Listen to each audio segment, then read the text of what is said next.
Hello and welcome to This is MediaCity. I'm Stephen Chapman. This is one of two special editions we're doing of the podcast when we're not in our normal studio. We're in dock10’s studios, and this is HQ2, which is the second biggest studio here. And it looks really dark at the moment, but let's turn the lights on in here. And you can see how big this space is. And today we'll be speaking to Andy Waters, who's head of studios here at dock10, and we'll be speaking about some of the amazing things that are happening here at MediaCity. So please remember to like, subscribe, comment and share. And this is this week's This is MediaCity. Thank you for inviting me into HQ2, which is your second biggest of your studios here. Now, I have been given this form. There's two sides to this form. One which people like me look at because it's got lots of pretty pictures of stuff on it. One which I think is probably more technical, which is the one you'll know about. I don't want you to look at the one you know about. No. I want to teach you about animals here. I am told that HQ2 is large enough to fit how many B-17 flying fortresses? B-17s? B-17s. Wow. Well, they're obviously quite big, aren't they? Yes. They're quite big. They're like big. They're big, yes. This is this studio here behind us. Well, that's I wouldn't want to try and land it in here, but I would have to go with one. I think you're right there. I would go with one. And it's also the same size as 80 double-decker buses. 80? That's surely got to be stacked on top of each, maybe 3 deep. That's the risk assessment form I never want to fill in. No, indeed. Can you imagine trying to reverse them all in? Just lift them in, on top of the Flying Fortress as well. So next door is the big one. This, in size terms... HQ2, 7,600 square feet and a bit of change. Magic. And HQ1 next door, our largest studio, is 12,500 square feet. Wow. And that is the largest purpose-built multi-camera studio. Notice lots of caveats there. Obviously, there are numerous stages all over the UK, which can be enormous, 40,000 square feet, like the James Bond stage. But they're not designed to be sort of multi-purpose, multi-camera sort of studios, which is slightly different. But in HQ1, if you're really old money, that's before feet. Imagine it's large enough to fit Shakespeare's Globe Theatre in there. Wow. That's proper old money, that is, isn't it? That is proper old money, yeah. And we had 80 double-decker buses in here. We can fit 177 in there. Very high, of course. That's the great thing it's about it. It's the equivalent to 3 giraffes. 3 giraffes, yeah. I mean, we're very lucky to have such brilliant scale studios so high, particularly on the entertainment shows we do, because if you want those big sweeping crane shots, it's exactly the sort of facility you need. I'm more interested in HQ3 because I'm an ambassador for the whale and dolphin conservation, and I'm told I don't think we could actually put them in there, but 2 blue whales could swim in here. Yeah, they couldn't. But yeah, they definitely need some water in here first. But I suppose the point we're trying to make is when you walk past MediaCity and you see this lovely glass outside and you see the hotel, and then suddenly in the middle we've got, how many studios have you got in here? 10 studios. Together, yeah. And these are not small spaces you're looking after here. No. Do you get people looking at you slightly surprised when you say all this space is actually in here? It's like the TARDIS, isn't it? People are very surprised when they come through the front door. It's a classic comment. I just didn't realise how big it was in here. You know, it's TARDIS-esque. They come in, and it obviously goes back a long way. You know, and with studios, height is often so important. If you want to get those big sweeping crane shots, then height is so essential, particularly on those big entertainment shows. And so we're really lucky to have such high grids in all our studios, but particularly in HQ1. Because this place was built for entertainment, wasn't it? Yeah, absolutely. So I've been here since it opened, really, in 2010. And when they first came up with that initial design, they consulted heavily with the BBC. And the BBC told them exactly what they want. And that's what they built. You know, they said that this is what they want. This is what we need to do to try and make sure the BBC not only come here but stay here, and that's what they built. So they built a studio complex fit for the BBC and for ITV and for the future, really. I suppose from a MediaCity point of view, the assumption if it's good enough for the BBC, it can be probably good enough for any international broadcaster. Well, what was quite ironic is I was working at Television Centre at the time. At the BBC. I was there for 20 years. And there were certain criteria which were specified in the new facility, which even the BBC's own television facility didn't quite hit. Which was, I suppose if you're given a wish list of what to ask for, then you obviously ask for the best, and that's what I got to play around with actually. So I have to thank the BBC for that. Right, before we get going proper, even though I've already given you one quiz, which I didn't debate about. I would have revised if you told me. I'm slightly worried that if a producer phones up and says I need this, but how many double-decker buses can I get in there? I am going to keep a copy of our fact sheet in my inside pocket so I can refer to it. I promise you, these haven't got anything, I don't think, related to that kind of thing. These are our kind of icebreaker to find a little bit about you as a person. Great. So pick a card, any card, and right. Let's go with that one. Do I give it to you or? Read it out if you can. DVD or downloaded? Nice. Which do you get? Which do you prefer? Do you DVD, download? I haven't had a DVD machine in my house for 5 years. Have you not? No. Do you have? Do you? I don't do you even not have hanker CDs back? or vinyl, or I'm definitely a file-based person.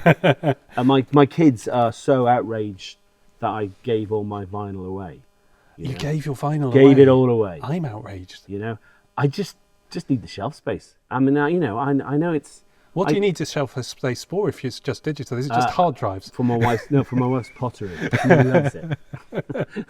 So yeah, anything pottery-esque she loves, and yeah, I'm sort of slightly over the. I mean, I understand how a lot of young people really love vinyl, but I played around with it enough and I just want the music I want to listen to now and available and have it on the go, and so I'm definitely a file-based person. My loft is full of CDs. Thousands of them. Great. Do you ever go up there and look at them? No, but I feel I should now. Keep thinking that might be worth something one day, and probably by the time I've put it in, the data will have gone from it. I'll give you another one. I've already found a lot more about you than I thought. This is a good game. I like this. Okay. Favorite TV show? Oh, okay. This could be getting in trouble as well, couldn't it? I suppose, bearing in mind what you shoot here. This is an easy answer. I would say I do love old school sitcoms, and I didn't get to work on this one because I'm not that old. But I became close friends, and did get to work with the producer and director of it, and that would be Porridge. So right. Yeah, I mean, it's a classic. It's an absolute classic, and the person who makes me think of is a chap called Sid Lotterby, so producer and director of that. I did many shows, including Some Mothers Do Have Them, and I got to do As Time Goes By with him, and that was an absolute joy. Lovely man who sadly died, I think in 2020, so during that period. So, but yeah, what a hero. So that brings us a bit onto your career, because shall I take those from you so you're not having to shuffle and go back and say, yes, I should have downloaded. Your career started in London, did it? It did. Yes, no, it did in London. So I started off doing a degree at Leeds Poly, as it was called then, and it was a sandwich degree. So I'd recommend any people who are planning on doing university or becoming a student, that industry year out of the sandwich degrees is, wow, that was so influential for me. So in my third year from Leeds Poly, I got to go to a place called Limehouse Television, where it transformed my life really, because it gave me that insight into television. This was in the late 80s. This was on Canary Wharf, before they built Canary Wharf, the tower. And it was an old banana warehouse, and they used to do shows like Network 7 and Who Dares Wins and Channel 4 Breakfast News. And that's an eclectic mix, isn't it? Quite an eclectic mix. And it gave me that intro to television, which I desperately would then wanted to stay in after spending that third year. So after that, I was really fortunate enough to get a job. After I did my year back in Leeds, I got a job with the BBC and joined their engineering departments. And what a privilege to have that as a start, and so many young people, many of which are with us today, creating this podcast. That was such a joy to have that as an opportunity. And those opportunities are much scarcer these days. This was a time when the BBC really did train a lot of the industry, whether you were a journalist, whether you were a camera operator, whether you were an engineer.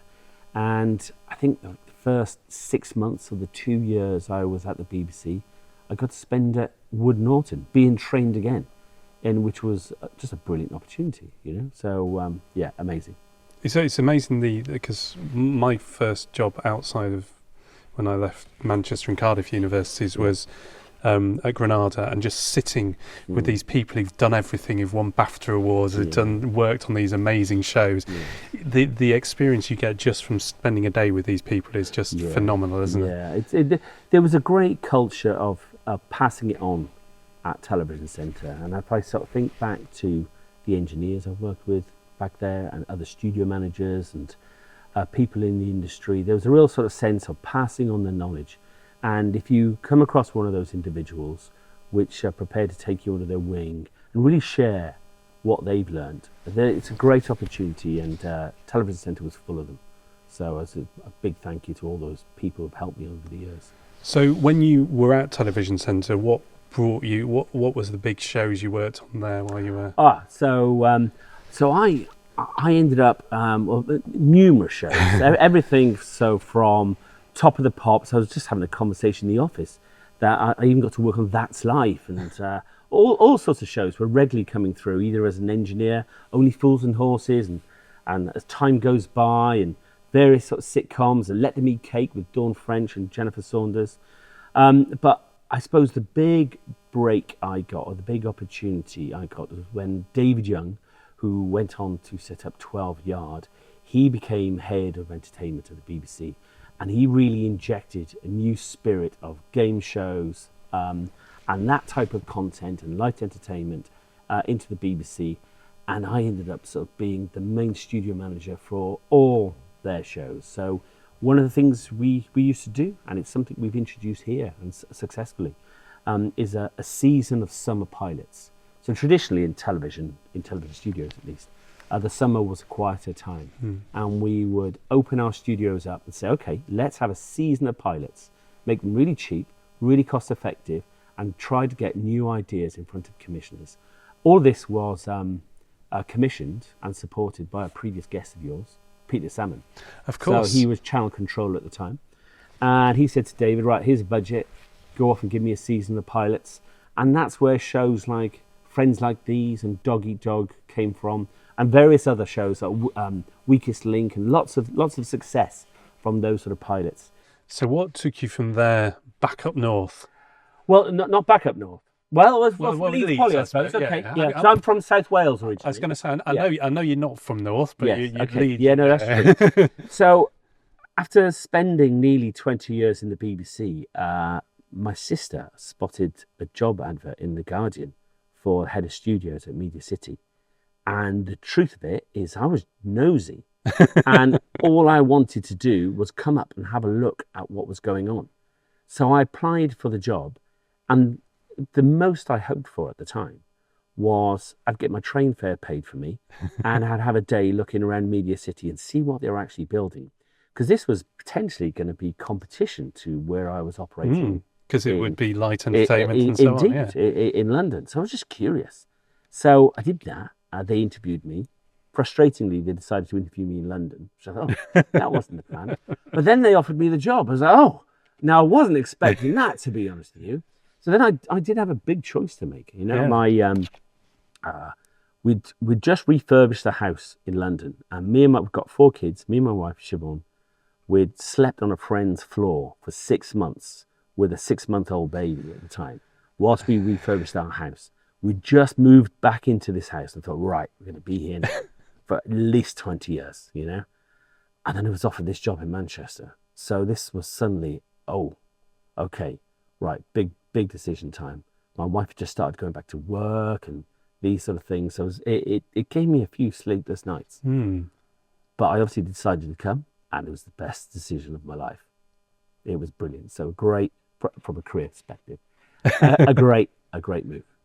And what is it about MediaCity that stands out as a location? Well, it's got everything, you know, and I think what it has more than anything else is that spirit of collaboration, and people who can sort of reach across the piazza, whether it be in BBC and ITV, well, obviously all the infrastructure which we have here as well. The great location in terms of the outdoor space, whether we want to go out in the piazza and do events out there, whether we want to have different shows using indoor and outdoor space, and a facility which was designed and built for future media production.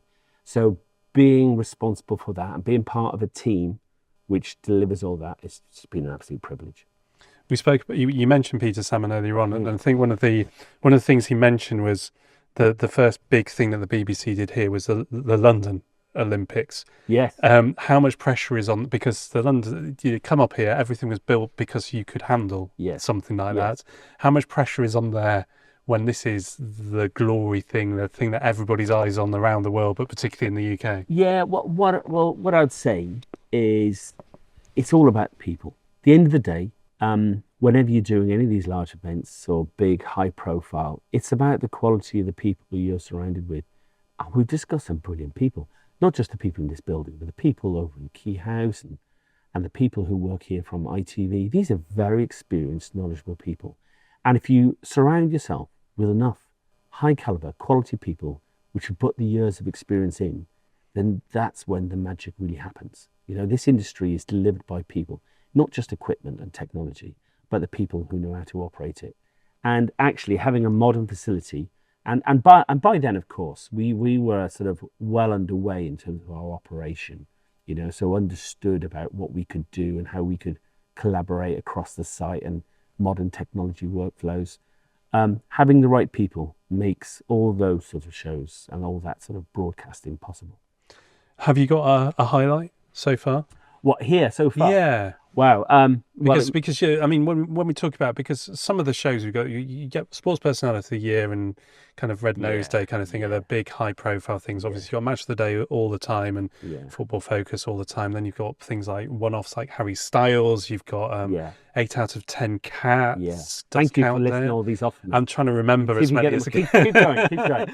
I started and thought, oh God, I'm going to have to keep going now. You've got the BBC Phil here in the studio, which if you ever are allowed to get a chance to see it, is an wonderful, amazing place.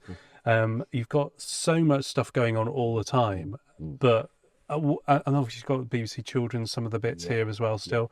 What is it that stands out for you? There are, first of all, there are many shows, right, which have just been an absolute privilege, but some of the highlights which have stood out, which were because you could see we were at the centre of the UK's attention when they happened, and it turned into a series in the end. It was an unexpected series, but a series of leadership debates. Of course. Right? So whether it was debates around the general election in 2015, or whether it was the general election in 2019, or whether it was the numerous leadership debates the Conservatives had over that period of time, you just knew we were at the centre of the UK and everybody was looking at MediaCity. And, the shots of the programme would start off and it was like, here we are at MediaCity. And that was something to be quite proud of. So that was quite an amazing thing to be involved with, and taking care of all the press and all the interest around that. And it was an international event which was happening. So they were a lot of fun. Now I know I won't steal his thunder because I know you're going to be speaking to one of my team, Richard Wormwell, but moving BBC Sport from a traditional studio into a virtual studio was also an absolute joy. It had its challenges and its pressure. And we had to make sure we got it right in the first day of the season, and we did. But it took a lot of work by a lot of people in this building. So I think one of the joys of the industry which I've got to grow up in is just the nature of teamwork. And the best bit of what we do is this team, and when there's a combination of producers, technical staff, electrician, people who paint the floor, everyone who's involved with that are all sort of focused on delivering this one piece of content, this one production. And everyone's driven to do it. It might be over a day, it might be over a week, or it might be over a month. But you're involved in this project of delivering this show.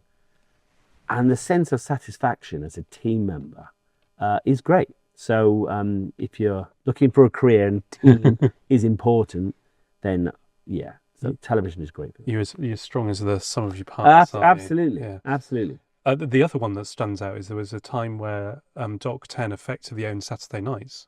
Yeah, yeah, You had All Together Now, yeah, you had The yeah, Voice yeah, on, yeah. so And effectively it probably was Who Wants to Be a Millionaire was thrown in the mix as well yeah. at some point. So, yeah, that's, and that's wonderful. We don't fully appreciate it until we look back Mm, earlier in our careers. mm, Having one hit big Saturday night show coming out yeah, outside of the yeah, M25 yeah, is incredible. yeah. Having your BBC one and your ITV one and others coming outside of the M25 in West Studio, it's almost incomprehensible Mm. 20, 30 years So, ago. so the whole vision of Media City opening was about taking production outside of the M25 and putting it in other regions of the UK. Everyone in the UK pays their license fee, and the UK license fee payer wanted to see some of that money being spent back in their regions. It's no longer appropriate that the only way of getting a job in television is to move to London. It's fair and reasonable that other cities in the UK get their fair shout at making television. And that's what Media City was all about. And certainly, I would say for the first 10 years, there was a very strong sense that that was the direction of travel. And it's superb that the government of the day and the BBC and ITV really embraced that. There have been other attempts in the past. You may remember Youth TV by Janet Of Street Porter, course, yeah. who used to be often at Limehouse Television. Yeah. Uh, and there was a push then, but it failed. But this time there was a proper commitment, and that's why we got Media City, moving significant departments out of London. And both those initiatives was really embraced by BBC as well as ITV, and some of the shows they've made. Now I am concerned. I was going to say, I am concerned. You may have noticed I've said 10 years and I've been here 15 years. I am concerned there's been a bit of backtracking on that. And I think it's our job to remind the current government and the DCMS that actually the job isn't done, that Media City wasn't built and it's all fixed. And we need to make sure we sort of champion the Northwest and other regions to make sure those television programs are truly made outside of the Southeast, as we see a number of them being made within spitting distance to the M25 at the moment, which feels inappropriate, disingenuous. So, we, without question, have one of the finest television facilities in Media City in the UK. And we just need to make sure we get those productions truly based out of the north of England and making their shows with us. Because sustainability is really important. And that's, I mean, I noticed you highlighted the word truly there, because it's the fact that you want your production here, you want it filmed here, and ideally, and this is something we often lose, is the post-production coming out, because you've got space here as well, but it's the idea that you're not kind of parachuting in, doing your filming and then taking all the money out. So for example, we've got numerous young people with us today who are filming this podcast. We want to make sure these are the talent of the future, going to be operating in facilities like ours. And having production teams sort of fly in, make their program, tick the box and fly away. Obviously we're always welcoming of that. We're a business, we need to survive. But if this needs to be a truly sustainable industry, then we need to make sure production truly based in the north, are the people which win commissions, and then we can all stand a chance of hosting them in our facilities, and that's an important fact about the long-term sustainability of television outside London. Because the other problem is we've got more studios now, we've got more spaces, we've got Glasgow, Birmingham's trying to come up, and obviously Channel 4 moving over to Leeds as well. You've got studios in Manchester too. None of these are necessarily on the same scale as Media City, but there's a lot less money in the pot, and there's a lot more regions to hit as well. Yeah, and you've got to celebrate that. So first of all, competition is never a bad thing, and that's something to be celebrated. And what you have to do is you have to sort of raise your game to make sure you're the best you can be, and at the keenest price you can be. And that's something we're always been fundamental to the way we operate here at Dock 10. And it's also good to see productions being made in other parts of the UK, but it's really important that they genuinely come out of London. It's genuinely important that we see other parts of the UK. we hear nothing more than about growth in the UK at the moment. And the best way of getting growth is really empowering other parts of the UK, not just the southeast, and really sort of get those good jobs, those quality jobs, talent in other regions. I hate using the word powerhouse, and I hate using that because it reminds me of Industrial Revolution. We need to look forward. But this M62 corridor that links us all together from Liverpool to Hull, we can go further east further north to Sunderland as well with their new studios coming through. You've got Wakefield Studios, his name I've just forgotten. Is it Production Park? Production Park. You've got yourselves here. Liverpool obviously got their growth as well. You could easily have a film industry, a television industry based out of here because we've got the connections and we've got the environment and we've got something that possibly nowhere else in the world has all of this. Of course. And do you think we need to start shouting more as one?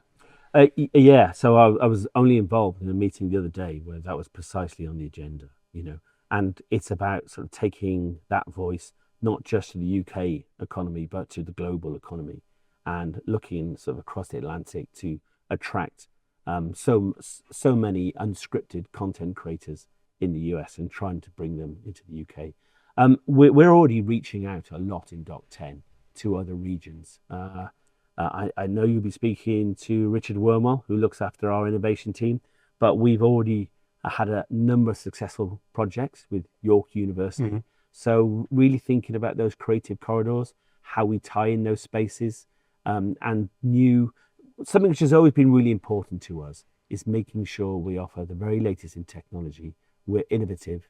We offer new workflows. We can give, not just technology for technology's sake, but new tools to program makers, which can use those technologies to create things they've never been able to create before. And I really believe we're ahead of the game with that, more so than any other facility in the UK. And I think we compete on a global stage.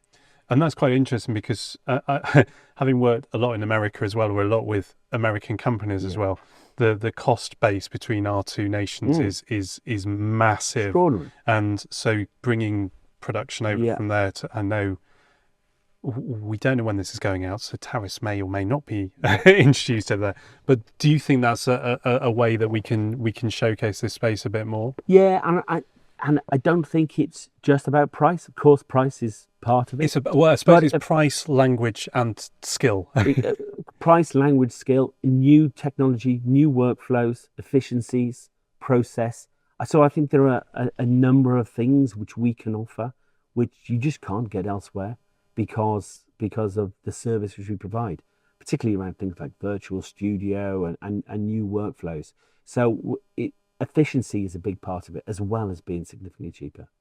So what's next in terms of Dock10 Studios? Because you've got so much going on, you've had so much in the past, but is there are the big things on the horizon now? So there's always big shows, right? And we're about to start a really great season. Okay, at some of it, which is starting in this building today, I can tell you none of it. I'm really sorry. But there's some really exciting things happening, even in the studio next door, which we're delighted to have. Yes, because at one point they said they could film there, and then we heard, oh no, there's stuff going on. Exactly. We're being relegated down to Q2. But I suppose some of the things which we're always keeping an eye on, we're always horizon scanning. We're seeing how we can use new technology, how we can adapt, and how we can change. The broadcast world is changing. We've seen the march of the streamers. We've seen sort of new content being sort of pushed over from broadcast channels, the likes of YouTube, and we need to evolve as well. And we need to sort of see, we've got got about 180 employees in Dock10, incredibly talented, brilliant people, everything from engineers to studio turnaround specialists to studio managers, a brilliant post-production team, and of course we operate the whole connectivity across MediaCity, including all the fibers. So a brilliant team of engineering and skilled people. And when you've got that resource at your disposal and you've got facilities like this and you've got the technology which we have, that gives us an opportunity to do stuff which other people would really struggle to do. And we welcome working with different production companies who bring us alternative ideas, different ways of working, and we can do that. We don't always have to go in the traditional model of channel commissioner, production company, facilities house. We're happy to sort of disrupt that sort of value chain and see if there's different ways of working. So I know we're speaking to a project to you about Of which course. you've got just around the corner. Perhaps you'd like to tell everyone about that. I don't think we. Okay, so it I works think both that's ways. as secret as that. Okay. There is a lot of there's a lot of excitement. Is that what keeps you kind of coming in every morning? Absolutely, and love it. So let me see. I'm coming up to, I think it's 37 years of pretty much purely working in TV studios in one form or another. And I have to say, I was very lucky to have got into this business, and I've loved it all. It's been really interesting. Fab. Thank you ever so much. I can't believe we ended on two things that we can't talk about. I know. How perfect is that? Go. Well, thank you for watching this week's This is Media City. 2 giraffes high. It's a good thing I don't have vertigo. I do have vertigo, but I'm coping. This is Media City is a 39 Pictures production for Media City and in partnership with the University of Salford. And all the team behind the scenes are graduates from the University of Salford. So please remember to like, subscribe, comment and share. And we will see you next week. The production team are Meg Bond, Tegan Easton, Akila Hewitt and James Young.